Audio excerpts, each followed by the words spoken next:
Mass Spec everything knowledge report. I am focusing on something called polyethylene glycol. Everyone talks about microplastics. Let's define it. There's tons of different plastics. Let's focus on just one. These are these polyethylene glycol. This is an ethylene glycol. So you can see just conjugated together like this. There we go. So they call them polyoxyethylenes. They call them polyethylene oxides. They call them PEOs. They call them POEs. They call them PEG. You can define these. They use them in everything. They've been approved for use and thought of to be completely safe since like the 1970s. However, you look at some Miralax data and you're like, okay, Miralax is definitely within the range of what you can put in food, yet it clearly has an effect, right?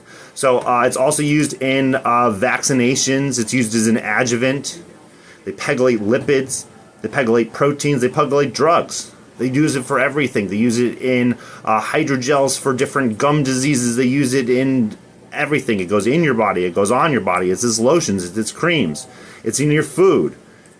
Everything has polyethylene glycol. And this is not a native molecule that's found in nature. This is a synthetic molecule. So many uses, so many commercial uses. Skin creams, toothpaste, sunblocks, everything's got it in it. If we're going to talk about an ingredient that is synthetic, that was introduced back in the 1970s, with that it's now spread everywhere, it's in your body through food, through contact surface, through cosmetics, through vaccinations, through everything, through medication. Secret ingredient for why secret ingredient in the Advil liquid gel, the liquid, is polyethylene glycol. So anyways, let's deep dive. Polyethylene glycol. I'm going to use the AI. So the first is, let's take the history of it. We got the Gemini gave me a report on the GRAS status.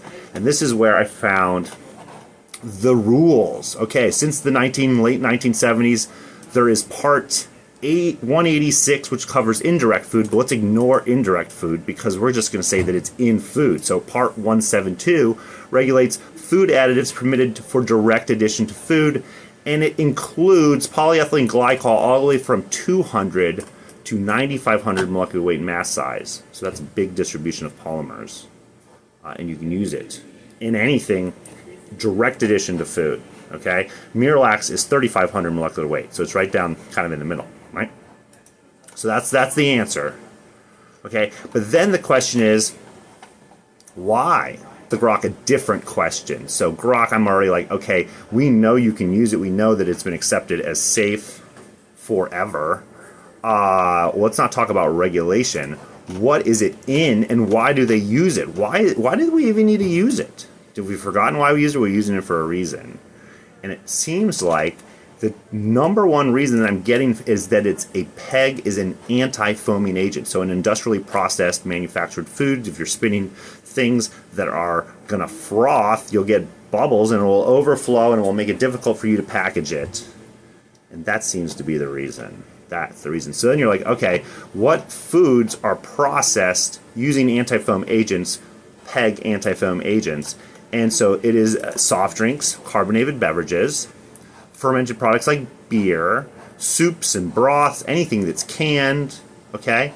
Confectionaries and chewing gum, baked goods like cakes and pancakes and muffins, dairy products like ice cream. So there is one rule and regulation that I saw in the CFR, the Code of Federal Regulations, is that you can't go into milk. Milk has to be unadulterated with PEG. I think that is like the law, zero tolerance. No PEG added to milk directly sold as milk.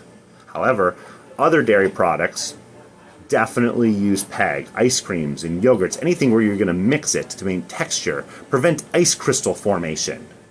It can be used in cheese, in the rennet process or processing aids. It's in food colorings and it's in flavorings as just a solvent. It's found in flavored teas and powder mixes. Color consistency, so it's again a solvent, and then basically all processed foods in every situation, specifically edible oils and syrups. Oh my gosh, so syrups like corn syrup, right? So things that are in everything across the whole food chain, from ingredient manufacturing, blending, packaging, bottling, all of food, PEG seems to be essential. Let's go even further. Soft drinks, fruit juices, canned soups, instant soups, edible oils and fats processing, vegetable oil refining, margarine production, sugar, syrup processing, maple syrup, corn syrup, all syrup. I gotta start checking syrups. Flavor manufacturing. It's just highly effective at low concentrations, reduces foam without altering food's flavor and texture, water soluble, wide range of food systems, low toxicity. Find me that study. Find me that study.